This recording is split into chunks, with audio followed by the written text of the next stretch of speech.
আমাদের একটাই দাবি এবং সেটা খুব শিগগিরই মেনে নিতে হবে। আমরা আর কোনো দেরি সহ্য করব না। আজ বিকেল 3:30টায় বাংলাদেশের প্রশাসনিক ইতিহাসের পাতায় যুক্ত হয়েছে এক অবিস্মরণীয় অধ্যায়, যা নিঃসন্দেহে একটি যুগান্তকারী মুহূর্ত হিসেবে চিহ্নিত হয়ে থাকবে। প্রিয় সরকারি চাকরিজীবী ভাই ও বোনেরা, আজকের সকালের সর্বশেষ আপডেট নিউজে আপনাদের সবাইকে জানাই আন্তরিক স্বাগতম। যারা আমাদের চ্যানেলে নতুন দর্শক, তারা এখনই চ্যানেলটি সাবস্ক্রাইব করে নিন। পাশাপাশি কমেন্ট করে অবশ্যই জানাবেন আপনারা কে কোন জেলা থেকে এই গুরুত্বপূর্ণ ভিডিওটি দেখছেন। আর কথা না বাড়িয়ে চলুন জেনে নিই আজকের সবচেয়ে বড় ও আলোচিত সংবাদটি। দেশের লক্ষ লক্ষ সরকারি কর্মচারী এবং বিশেষ করে পেনশনভোগীদের জীবনে আজ এসেছে এক অভাবনীয় সুখবর, যা তাদের বার্ধক্যকালীন জীবনযাত্রার পুরো চিত্রই বদলে দিতে চলেছে।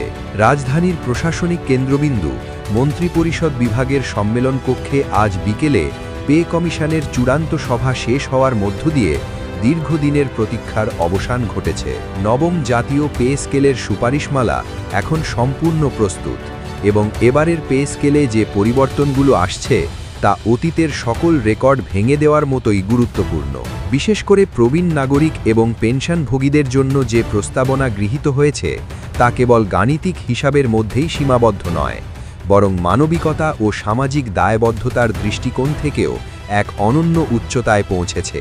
সভা শেষে পে কমিশনের একজন দায়িত্বশীল ঊর্ধ্বতন কর্মকর্তা নিশ্চিত করেছেন যে এবারের পে স্কেলে শুধু কর্মরত সরকারি কর্মকর্তা কর্মচারীদের বেতন বৃদ্ধি নয়, বরং পেনশনভোগীদের জন্য আনা হচ্ছে একটি বিশাল ও ঐতিহাসিক সংস্কার। এই সংস্কারের মূল দর্শন হল যাদের আয় কম তাদের জন্য আনুপাতিক হারে বেশি সুবিধা নিশ্চিত করা।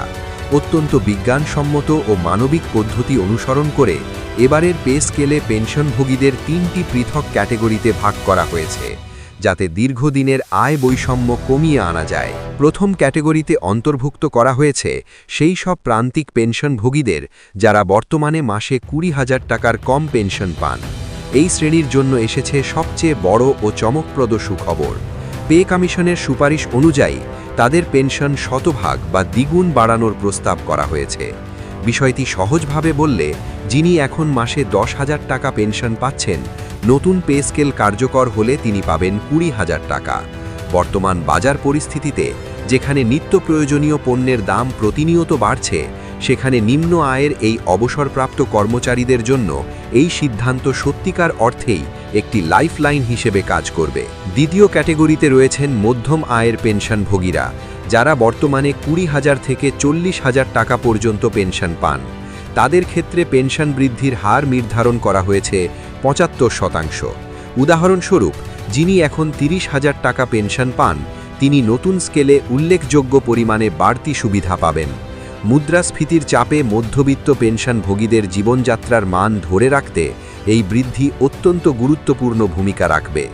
তৃতীয় ক্যাটেগরিতে অন্তর্ভুক্ত করা হয়েছে সেই সব পেনশনভোগীদের যারা বর্তমানে 40,000 টাকার বেশি পেনশন পান। তাদের ক্ষেত্রে বৃদ্ধির হার প্রস্তাব করা হয়েছে 55%। শতাংশের হিসেবে কম মনে হলেও টাকার অঙ্কে এটি একটি বড় এবং তাৎপর্যপূর্ণ বৃদ্ধি। এই স্তরভিত্তিক কাঠামোর মাধ্যমে পে কমিশন আয় বৈষম্য কমানোর একটি সুপরিকল্পিত ও প্রশংসনীয় উদ্যোগ নিয়েছে। শুধু মূল পেনশন নয়, চিকিৎসা ভাতার ক্ষেত্রেও আসছে বড় ধরনের পরিবর্তন। বার্ধক্যজনিত রোগব্যাধি ও ওষুধের উচ্চ মূল্যের কথা বিবেচনায় রেখে 75 বছর বা তার বেশি বয়সী অতি প্রবীণদের জন্য চিকিৎসা ভাতা নির্ধারণের প্রস্তাব করা হয়েছে মাসিক 10,000 টাকা।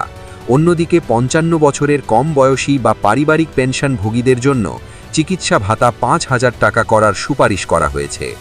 এসব উদ্যোগ প্রমাণ করে রাষ্ট্র তার প্রবীণ নাগরিকদের প্রতি দায়িত্বশীল ভূমিকা পালন করছে।